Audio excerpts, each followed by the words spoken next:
by the way, there are extra programs by the microwave.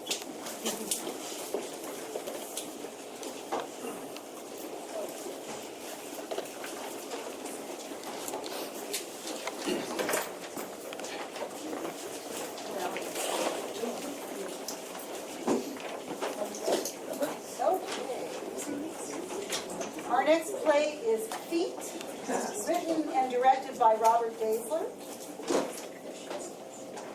Nina and Grant are 40.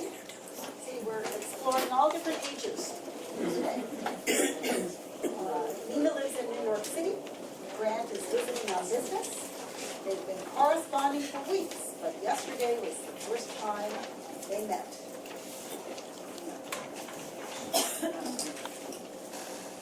Stand by. Stand by, Robert. Page out of order.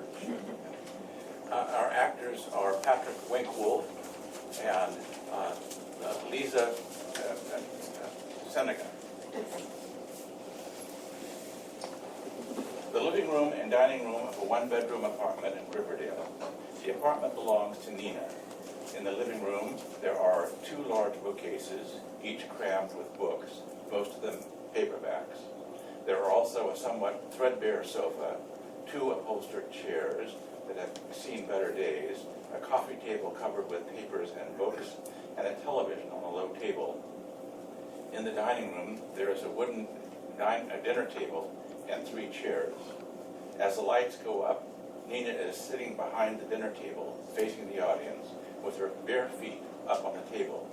She is casually dressed in shorts and a plain white blouse. Grant is standing at one of the bookcases. He is wearing the trousers to a gray suit and a long-sleeve shirt without tie. He has a book open in his hand. There is a moment's silence as Nina watches Grant.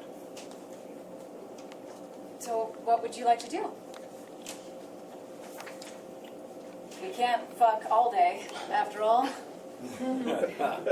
I mean, for example, I can show you around Riverdale, if you'd like. Sure. Yes. Whatever you'd like to do. No, you're my guest. You get to decide. You say you've never seen Brooklyn. I'll show you around Brooklyn or Queens or, well, not Staten Island, but any of the other boroughs. Or we could go to a museum or there are a million things to do in this city. Well, why don't we just start with a stroll around Riverdale, then we can see what develops. Fine.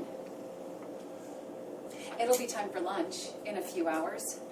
What kinds of food do you like? Chinese, Japanese, Ethiopian, Vietnamese, I'll Thai? eat just about anything that's in front of me. This answer is unhelpful, but Nina smothers her impatience and remains silent. She is unsure of Grant's intentions. Maybe he doesn't really want to spend the day with her. Maybe he would like to go, like to leave her. Maybe he would like to be alone. She doesn't want to push too hard. She waits for Grant to say something. Have you read this? What is it? The Wandering Jew by Eugene Sue. Many years ago, but I never finished it. I noticed most of the authors on your shelves are Jewish. Eugene Sue wasn't. It wasn't? Huh. You must feel as out of place on your bookshelf as I do in Riverdale. Really feel uncomfortable here? No, I was kidding, of course. Back in Roseburg, there isn't a very noticeable Jewish presence. I thought Roseburg was in Oregon, not in Arkansas. Yeah, it is in Oregon, but in a part of Oregon where not many Jews have settled. You don't see men in yarmulkes on the streets in Roseburg, and none of the restaurants advertise themselves as kosher. Sounds like Arkansas to me. It's pretty rural, Nina. A lot of farming in the region, but people are friendly. How old are your boys again? 4 and 8. That they're missing you right now? 2 women looking after them. My mother and our housekeeper, Ariana. I'll probably take her to a movie this afternoon. Max will be with his father until 5. That's when he comes home. We have until then. 7 hours. So, I ask again. What would you like to do? This is your turf. It's not mine. Show me something you think I ought to see. Whatever it is. I'll be interested because you care about it. I guess what I'd enjoy is showing you around Riverdale. This is where Max and I live, after all. And while we're walking, you can tell me all about the newspaper business in Arkansas. Oregon. It still sounds like Arkansas. Another of those big rectangular states out west where men wear cowboy boots and chew on straws of hay. As a matter of fact, there are some men who wear cowboy boots in Roseburg. I know. You're just embarrassed to admit you live in Arkansas. I love your feet, by the way. You're trying to change the topic, Sure. aren't you? Well, sure, yeah, but you do have very pretty feet. You really think so? Gee, I guess I'll have to wear sandals more often. Maybe after we've walked about Riverdale for an hour or two, we could go to the Guggenheim. Have you ever been to the Guggenheim? It's right on Fifth Avenue. Yes. And you have been to the Guggenheim? Yes. When? Last time I was in New York. Oh. Well, we have other museums, you know. 2 or 3 others. It's a big city. They fall into an awkward silence again. Something has been troubling Nina, but she is afraid to broach it. She smiles down at her hands, which are smoothing the tablecloth in front of her. Grant returns the book to its shelf. Tell me something, Grant. All right. I hope you won't be offended by the question, but I need to know something. Uh-oh. I need to know if you always drink as much as you did last night. Okay, well, I guess I sort of expected that.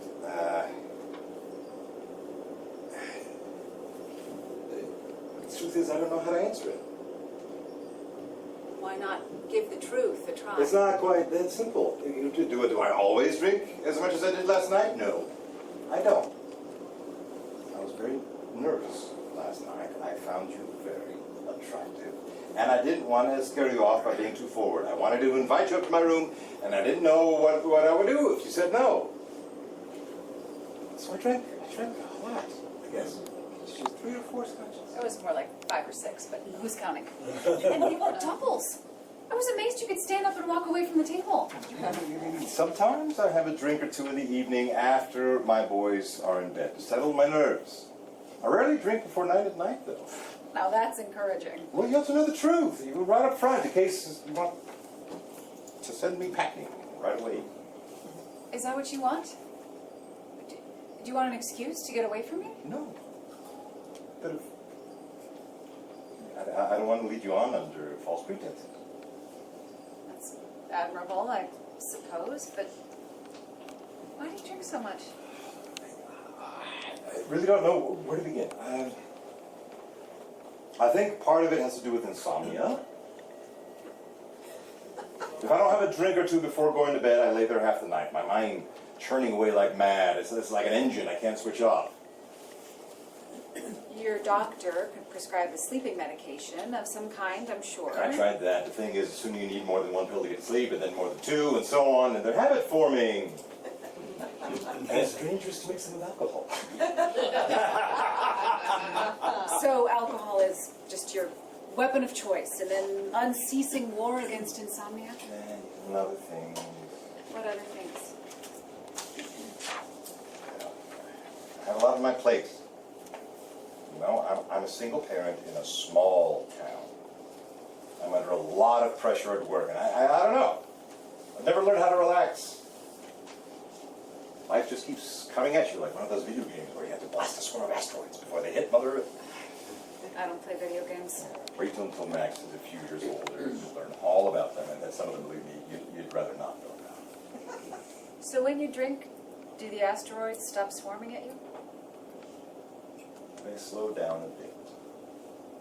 Don't forget, I'm a single parent too.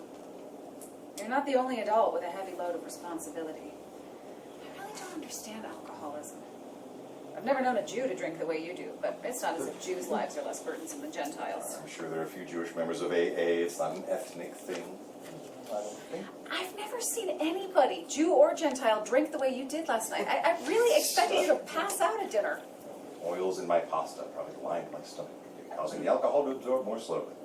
Pasta absorbs alcohol too. You hold your liquor well, I'll give you that. On my first newspaper job, a bunch of us would walk across the street to the bar after work and drink for a couple of hours before going home. Did that 2 or 3 days a week. And then you drove home? Yeah.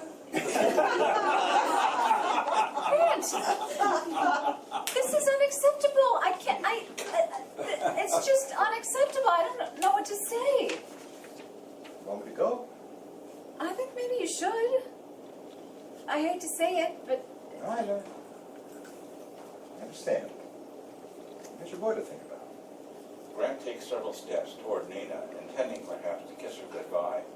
At least that's what he might be doing. Nina holds up her hand, palm outward, stopping him. I want you to know I have one. can't you at least tell me that you want to cut down on your drinking? You're going to join Alcoholics Anonymous or whatever, and you're going to do your damnedest to fight this thing?